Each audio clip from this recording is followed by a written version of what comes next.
What's up, everybody, and welcome back to Unwrapped. It's me, Tasha Pierce. Thank you for joining me back here at the intersection between pop culture and common sense.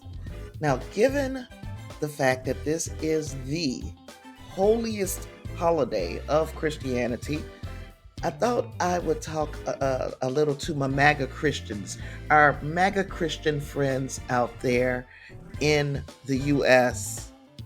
And I would ask you if the actions that this administration is taking as it pertains to immigrants, as it pertains to the handling of the federal workers who have been laid off, as it pertains to taking advantage of the fact that we have the world's attention. If you think that the way that this is being handled is the way that Jesus would have done it, we're going to figure this out in a logical way. If only there were instructions or a book or a book. That's right. I'm going to use the Bible to try to debunk the fact that the Republican Party of right now is chosen by God to do anything in his name, specifically Christianity, because that would mean that you're trying to live up to the example of Jesus Christ. So we're going to get into this. What would Jesus do in 2025?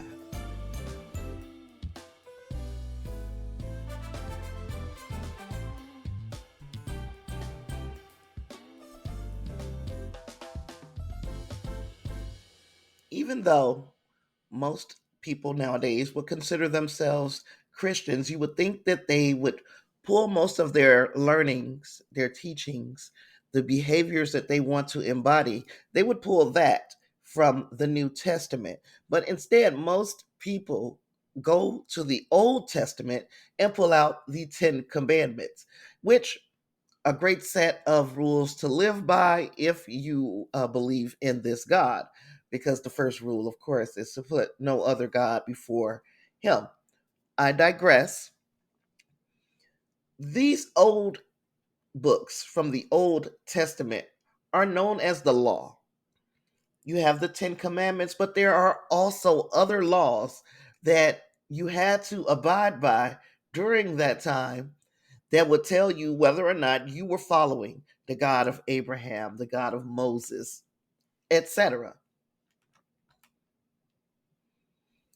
If you have a Bible, please open it to Leviticus 19, verses 9 through 18. That's where we're going to be getting our reading from.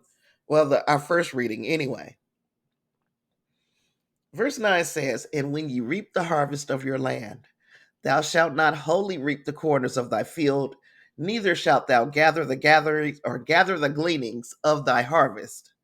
And thou shalt not glean thy vineyard, neither shalt thou gather every grape of thy vineyard.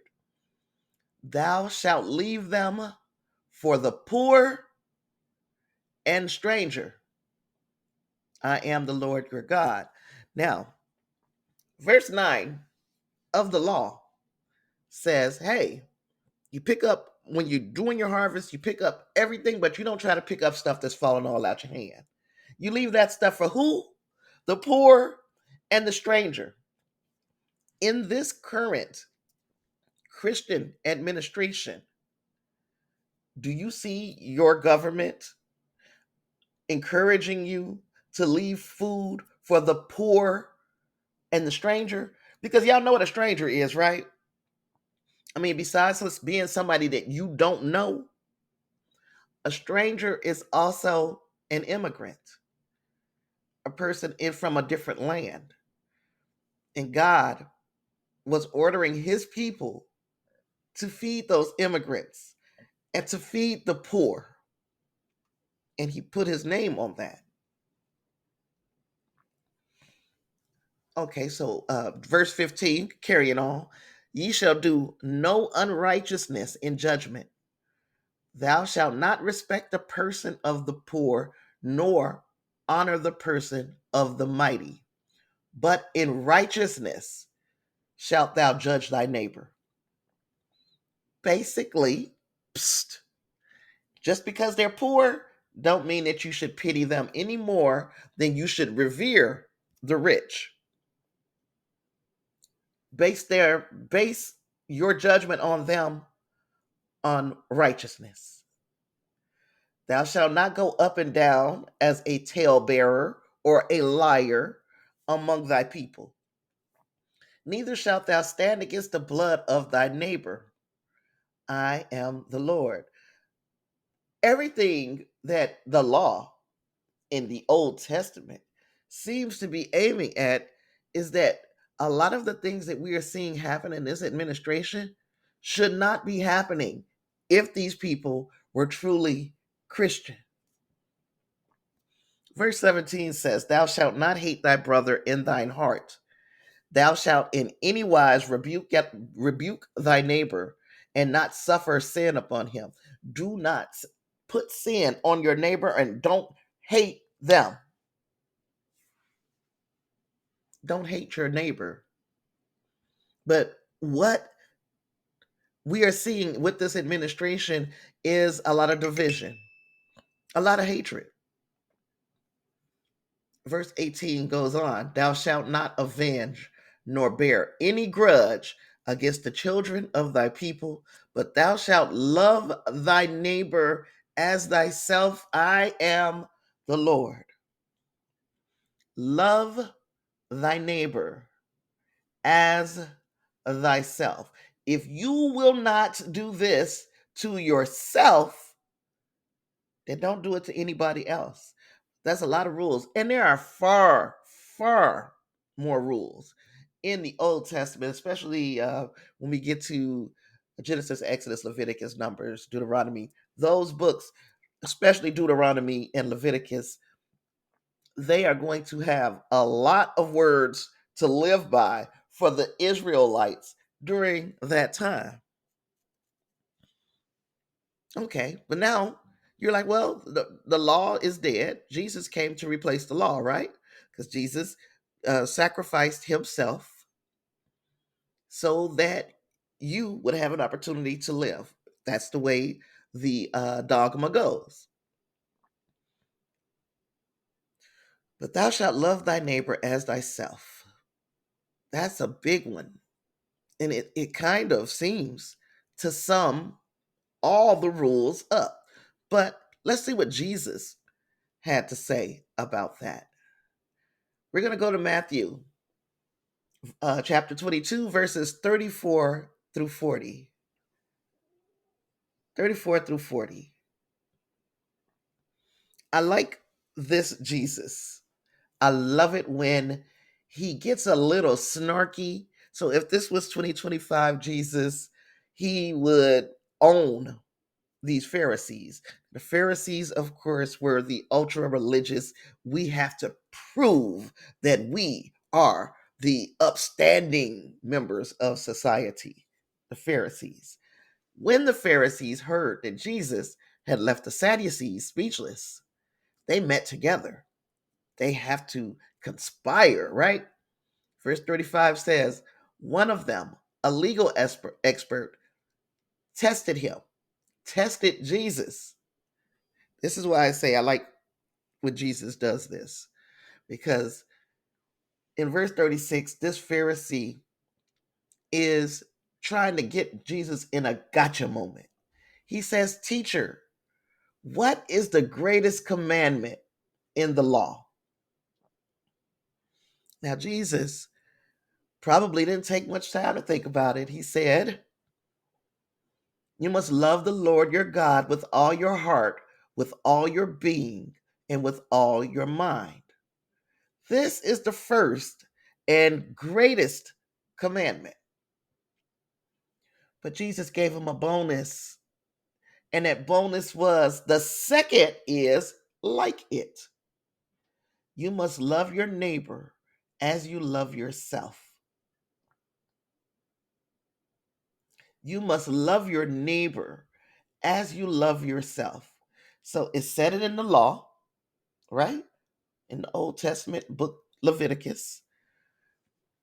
when asked, what is the greatest commandment that you can live by? Jesus said, you must love your neighbor as you love yourself.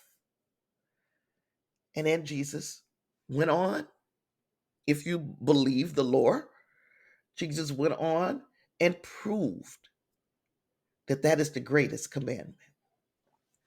Because he loved and trusted God with all his heart and all his being and all his mind, even to the point of loving his neighbor so much that he got up on a cross and he gave his life for you and for me.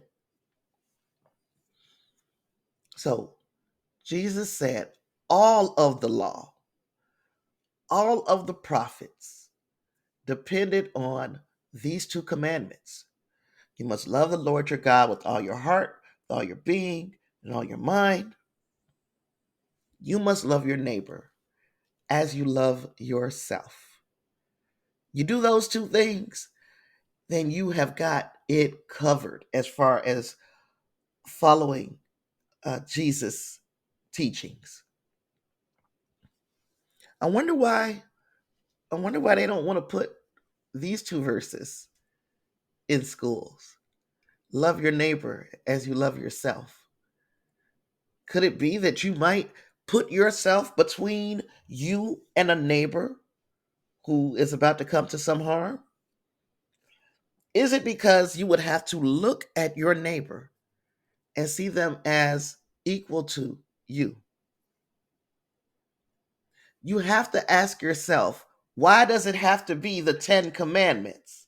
Why can't we put in the schools, you must love your neighbor as you love yourself? Because then everything else is unspirals. You can't put the genie back in the bottle. Jesus' teachings were that you were required to love the Lord and to love your neighbor. And we have not been demonstrating that as a Christian country. Not at least over these last 80 days, 90 days. We have not been exhibiting that behavior. You can't call yourself a Christian on one side of your face, and out of the other side of your face, you're doing these hateful things. This is not to say that there should not be laws and rules and regulations. But if you wouldn't do it to yourself, if you wouldn't do it to your child, don't do it to somebody else's. There's a section of the Bible that I used to love hearing about. And it was the Sermon on the Mount. I don't know how many of you went to vacation Bible schools and spent your summers going to kind of like a church indoctrination session. But I used to love Matthew 5, verses 3 through 12. These are called the Beatitudes, and it is from the Sermon on the Mount. We're going to figure out exactly what it takes to be blessed by Jesus. Y'all ready? Verse 3 said, blessed are the poor in spirit, for theirs is the kingdom of heaven. Blessed are they that mourn, for they shall be comforted. Blessed are the meek, for they shall inherit the earth. Blessed are they which do hunger and thirst after righteousness, for they shall be filled. Blessed are the merciful, for they shall obtain mercy. Blessed are the pure in heart, for they shall see God. Blessed are the peacemakers, for they shall be called the children of God. Blessed are they which are persecuted for righteousness' sake, for theirs is the kingdom of heaven. Blessed are ye when men shall revile you and persecute you, and shall say all manner of evil against you falsely for my sake. Rejoice and be exceedingly glad, for great is your reward in heaven. For so persecuted they the prophets which were before even you, right? Nowhere here does it say we have to be uh, putting our foot on somebody's neck and making them feel the pain, right? Nowhere does it say that in the Beatitudes. In fact, the Beatitudes seem to be saying that the people who are oppressed. Now, we also know that for the privileged, for the people doing the oppressing, equality, diversity, and inclusion feels like persecution. So they feel persecuted. It could even be you. You may feel persecuted because, we got to include other people. We got these immigrants eating over here, making money over here that I could be making. We got these black people getting jobs that they're not supposed to have, right? Blessed are they which are persecuted for righteousness' sake. If your persecution, if you feel persecuted, and it's because you are not loving your neighbor as you love yourself, then you're not the persecuted one. You're just disobedient. You are supposed to love your neighbor as you love yourself. Jimmy Carter kind of embodied that. Even though no person is perfect, you have to say that if there was a president who truly embodied the words that are in the Bible and him setting out to make his life's work about giving to the world, is Jimmy Carter. No way you could conjure up Donald Trump in that. Donald Trump tries to sell everything. He got a price on everything. He even has a price on the crucifixion. We talk about the Easter egg roll at the White House. The White House has the audacity to seek corporate sponsorships for its Easter event. Why do you need to brand Easter? I thought Jesus was the brand. Jesus is the reason, right? Yeah, in this article from CNN, and it was dated March 23rd. In this article, we find out that there are going to be pictures of Trump, pictures of Melania, pictures of his children. There's some Jesus stuff. And they are monetizing. If you want to uh, have your brand in front of all of these children for Easter, come on and give us some money. Look, I don't claim to be the strongest Christian, but this seems like it would be the type of thing that the Jesus that I know would have not been down with. If you can remember, there was a time when Jesus went to the temple and people had booths set up and they were selling stuff, and Jesus got indignant. Jesus went into that temple and turned tables over and threw things around and said, "You will not make my father's house." I believe he said a house of commerce or something like that. Here we are making the death of Jesus in this Christian administration. We're making the death of Jesus another way for this grifting White House to make money. I usually end these things with something that you can do, something that can make you feel useful in the resistance. Today, I am just going to implore you that if you found your way here as a MAGA Christian and that the only reason that you are following this administration is because you believe, for some reason, they were chosen by God, I'm going to ask you to go back through this video to pick up the verses that I cite, to read around those verses for context. Never just take the verse and my interpretation of it. I can make it interpreted to make it sound like anything. No. Take those verses and get lost in the word. Read those verses. Check out the context around those verses, and then apply what you have learned in your heart to this current administration and ask yourself, are you worshiping God? Are you following Jesus? Or have you put another God before yours? That God being Trump. We have more reports coming out that the Trump administration wants their other people in the administration to rat out if somebody is espousing anti-Christian beliefs. And I can guarantee you, anti-Christian means against Trump. Is that what your faith requires of you? Because nowhere in the Bible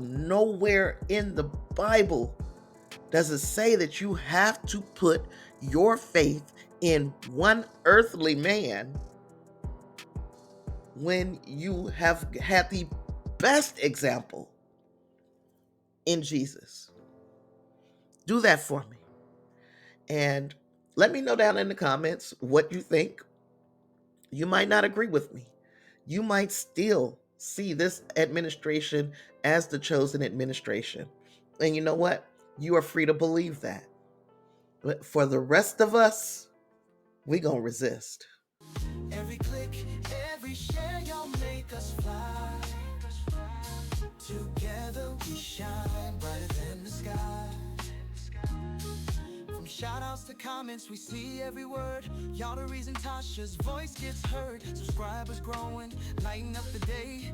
With your support, we'll never fade away. Thank you, Unwrapped fam, you keep us strong. Keep us strong. Your love and your faith help us move along. Help us move along. Every click, every share, y'all make us fly. Y'all make us fly. Together we shine brighter than the sky. Brighter than the sky. Roll call for the peeps who keep it alive. Patron super chats all here on the drive. Tasha got the mic, but you fuel the vibe. This channel's a party and y'all keep it live. Monthly supporters, give y'all a cheer. Live stream energy, you bring the gear. Every episode's magic, cause of y'all's touch.